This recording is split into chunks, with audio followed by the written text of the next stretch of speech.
கபருதான் மறுமையின் வீடுகளில் முதல் வீடு. அதிலே வெற்றி அடைந்தால்தான் மற்ற வீடுகளும் வெற்றியாக இருக்கும்.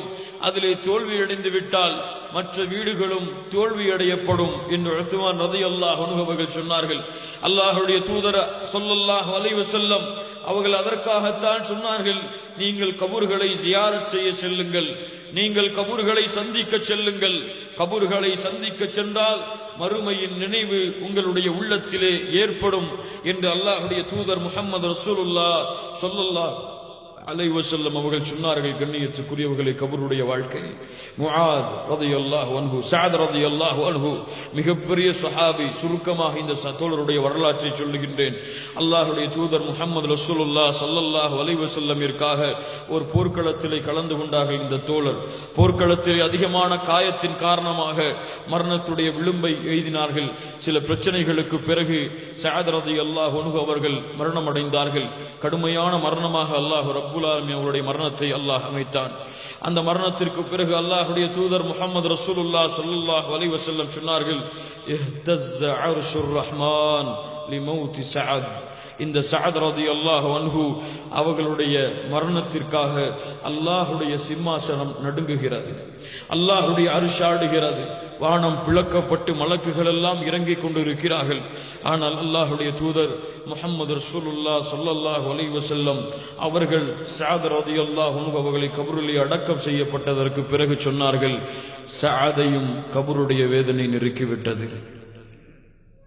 சஅத் ரலியல்லாஹு அன்ஹு அவர்களுக்கும் கபருடைய வேதனை கிடைத்து விட்டது. கபருடைய வேதனையில் இருந்து ஒருவர் பாதுகாக்கப்பட்டிருந்தால் அது சஅதாக இருந்திருப்பார்.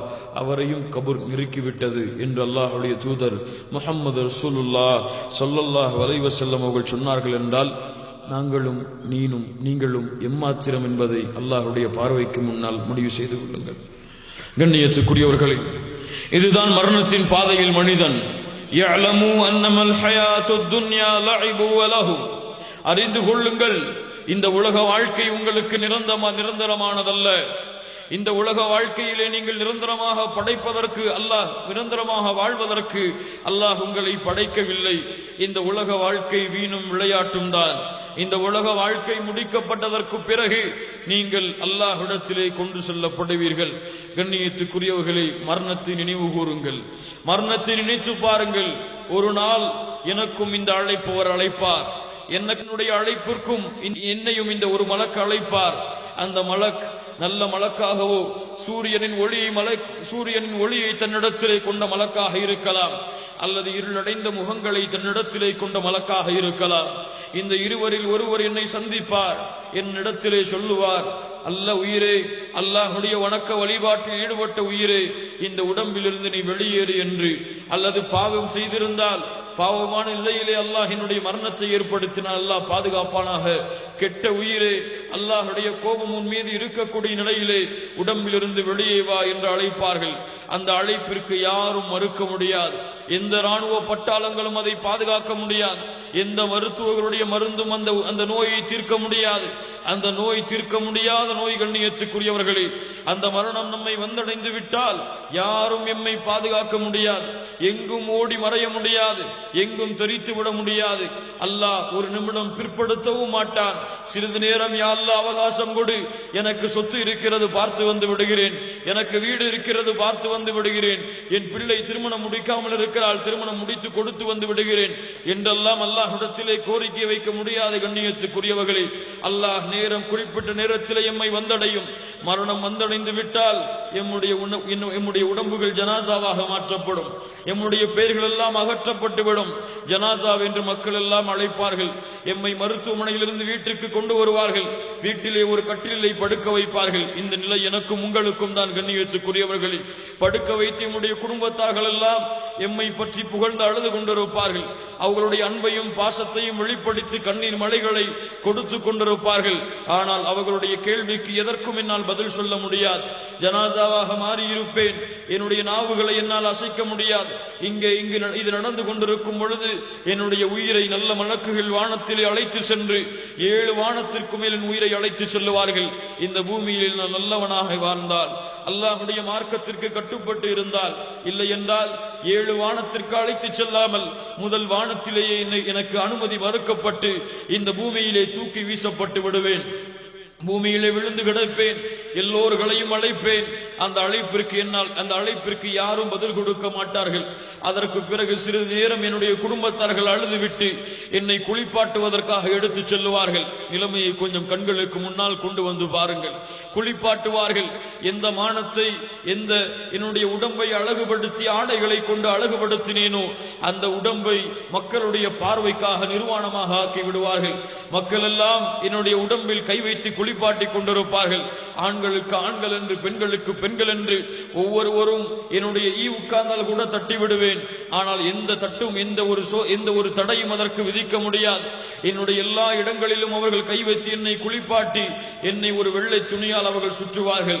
சுற்றி முடித்ததற்கு பிறகு உறவினர்கள் பார்ப்பதற்காக, பெண்கள் பார்ப்பதற்காக என்னுடைய முகத்தை கடைசியாக அவர்கள் திறந்து வைத்திருப்பார்கள்.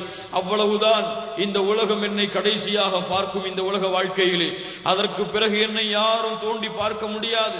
அதற்கு பிறகு எந்த பெற்றோரும் என்னை பார்க்க முடியாது. எந்த பிள்ளைகளும் என்னுடைய முகத்தை பார்க்க முடியாது. பெண்கள் எல்லாம் வீட்டின் வாசல் வழியே வந்து என்னுடைய வழி அனுப்புவார்கள்.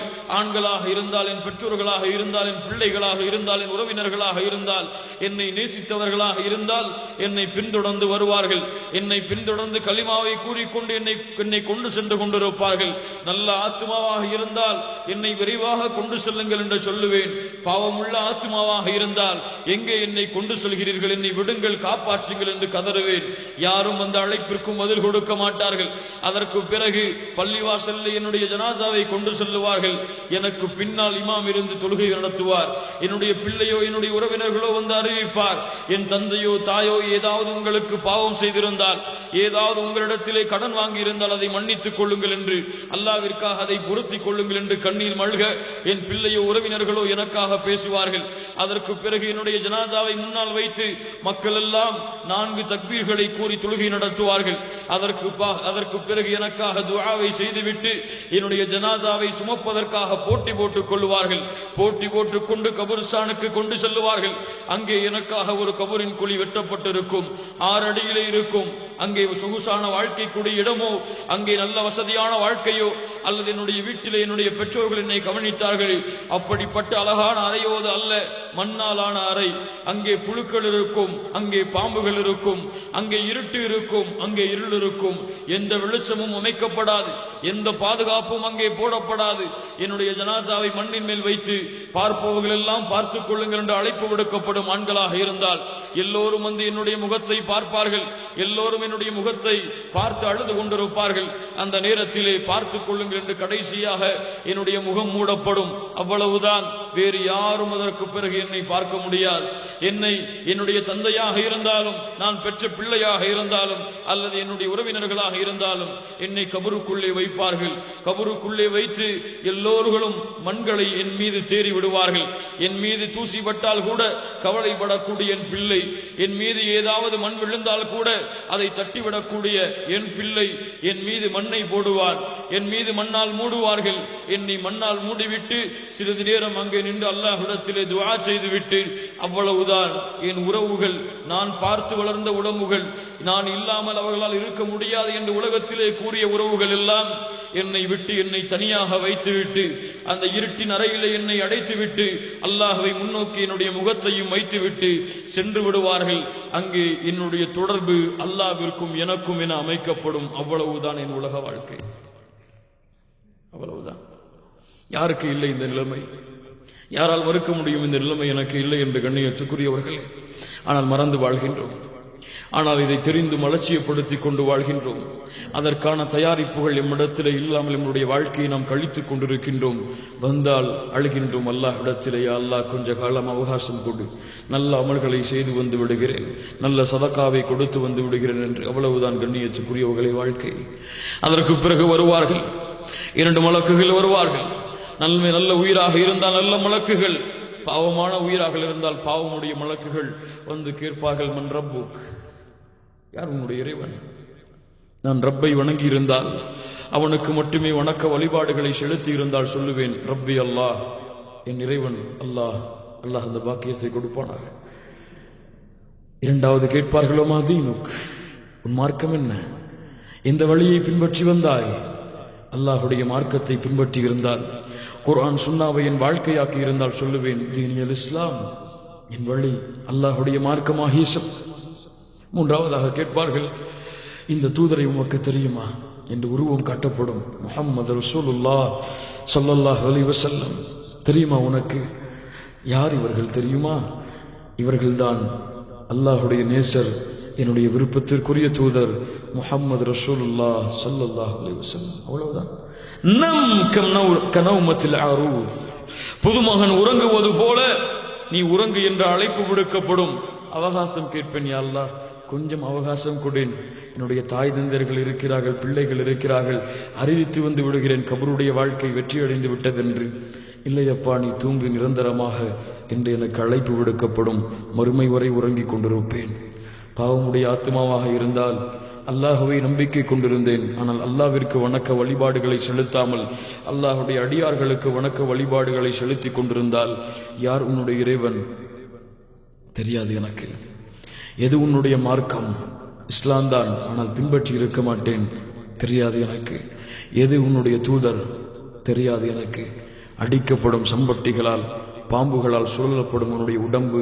அல்லாஹுடைய தூதர் முஹம்மது ரசூலுல்லாஹ் ஸல்லல்லாஹு அலைஹி வஸல்லம் சொன்னார்கள், கபரிலே கொடுக்கப்படக்கூடிய பாம்பின் ஒரு மூச்சு காற்று இந்த பூமியிலே பட்டாலும் இந்த பூமியில் உள்ள புல் பூண்டுகள் எல்லாம் அழிந்துவிடும். அவ்வளவு பெரிய விஷமுள்ள பாம்புகளால் சுட்டப்படும். அல்லாஹ் நாடிய வரை எனக்கு கபருடைய வேதனை கிடைத்துக் கொண்டிருக்கும். இந்த இரண்டில் ஒன்றுதான் எனக்கு. ஒன்று சொர்க்கத்துடைய பூஞ்சோலை அல்லது நரகத்துடைய படுகொலி. நரகம் எனக்காக திறந்து வைக்கப்பட்டிருக்கும். பாவி என்றால் கபருக்குள் சொர்க்கத்தின் காற்று வீசிக்கொண்டிருக்கும். நல்லவன் என்றால், சாலிஹானவன் என்றால். கண்ணியத்துக்குரியவர்களில் உமர் ரலியல்லாஹு அன்ஹு சொல்லுவார்கள், என்ன தயாரிப்பை வைத்திருக்கிறீர்கள் அதற்காக? கபர்வாசிகளே அழைப்பார்கள், எதை சம்பாதித்து சென்றீர்கள் இந்த பூமியில்? செல்வத்தையா? இன்று அதற்கு வேறொருவர் சொந்தமாகிவிட்டார். உங்களுடைய வீடுகளையா, வசதியான வாழ்க்கையா? அது இன்று யாருக்கோ சொந்தமாகிவிட்டது. எந்த சொத்துக்களை சேர்த்து வைத்தீர்களோ அதற்காக உங்களுடைய பிள்ளைகள் எல்லாம் அடித்து உருண்டு கொண்டிருக்கிறார்கள். எந்த மனைவி உங்களுக்கென்று எண்ணிக்கொண்டிருந்தீர்களோ, இல்ல மாஷா அல்லாஹ், ஆனால் அந்த மனைவிமார்கள் கூட இன்று வேறு யாரையோ திருமணம் முடித்து விட்டார்கள். அப்பா, எதை சேர்த்து வைத்தீர்கள் இந்த உலக வாழ்க்கையில் என்று கேட்பார்கள். என்ன தயாரித்து வைத்தீர்கள் அதற்காக? அல்லாஹ் ரப்புல் ஆலமீன் நமக்கு அறிவுரை செய்கின்றான், யா அய்யுஹல்லதீன ஆமனு தகுல்லாஹ ஹக்க துகாத்திஹ் வலா தமூதுன்ன இல்லா வஅன்தும் முஸ்லிமூன். முஸ்லிம்களாக அன்றி மரணித்து விடாதீர்கள்.